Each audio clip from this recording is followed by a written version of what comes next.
કુંભાડ પર તો એ ડબલ તાકાતથી ત્રાટકશે ને તમારા બધા કુંભાડો બહાર લાવશે. હજુ તો આ શરૂઆત કરી છે એને, બરાબર. ખેતર વસાવા કભી ઝુકા નહીં હે. હાથ સાલા. મિત્રો, વિડીયોની અંદર તમારું સ્વાગત છે. તો મિત્રો, અત્યારે જેટલા પણ લોકો જોઈ રહ્યા છો તે ખેતર વસાવાને લઈને ઘણા બધા લોકો અત્યારે કમેન્ટ કરી રહ્યા છે, બધા લોકો પૂછી રહ્યા છે, જાણવા માંગી રહ્યા છે કે ખેતર વસાવાને શું થયું, જેલમાંથી છૂટ્યા કે નહીં, એનું શું ન્યૂઝ નવા આવ્યા છે. તેને લઈને ઘણા બધા લોકો સત્સામાં બધા અલગ અલગ વિડીયો વાયરલ કરી રહ્યા છે. તો મિત્રો, એની પહેલાં આપણે વાત કરીએ તો ચૈત્રભાઈ વસાવા જે મારામારી થઈ હતી તેની બાદ મિત્રો ઘણા બધા વિડીયો ફેક પણ વાયરલ થયા છે કે ચૈત્રભાઈ વસાવા છૂટી ગયા. તો મિત્રો, ચૈત્રભાઈ વસાવા છૂટ્યા નથી. હજી અમદાવાદની સેન્ટ્રલ જેલની અંદર જ કાઢતો છે ચૈત્રભાઈ વસાવા. તો એની મિત્રો મુદત હતી 22 તારીખની, એટલે કે ગઈ 22 આપણે તો 22 તારીખે તેની મુદત હતી, પણ વકીલે હવે વધારી વાળી છે.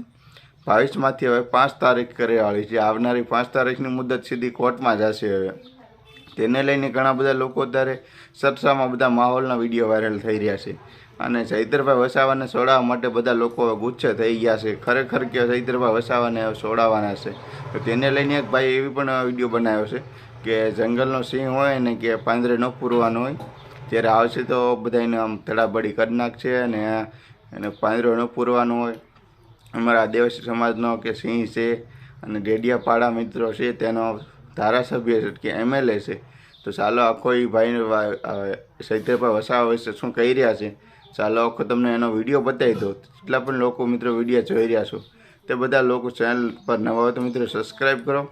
અને મારા ફેસબુક પેજ પર પણ મારે 15+ થઈ ગયા છે અને ફેસબુક પેજ પર હું રેગ્યુલર આવું છું હવે.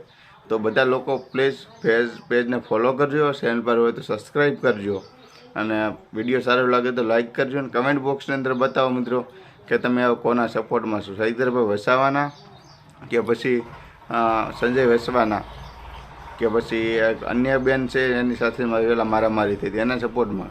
કમેન્ટ કરીને બતાવો જેટલા પણ લોકો જોઈ રહ્યા છો તે.